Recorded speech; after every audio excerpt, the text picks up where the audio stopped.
in a way, kinakaya mo eh. Andito ka ngayon, pero baka masyado siyang malaki at mabigat So, totoo lang, para mangyari. malaki siya at mabigat sa mangyari. Pero, hindi ako maka-find ng way para pigilan siya. For sure, na-experience nyo rin yun.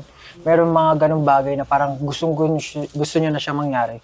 As much as possible, tinatry nyo i-align yung mga bagay sa paligid nyo na kaya nyo. Para kahit papano, kahit na hindi kayo mag-focus doon, alam nyo na may pupuntahan siyang, may papupuntahan siya.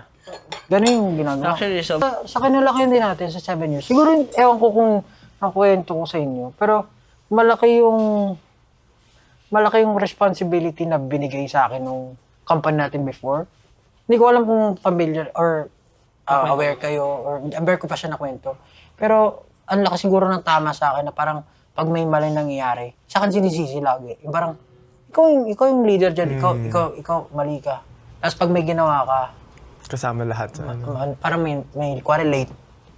Sasabihin, member mo yan, sabi, mali, ikaw pa rin mali.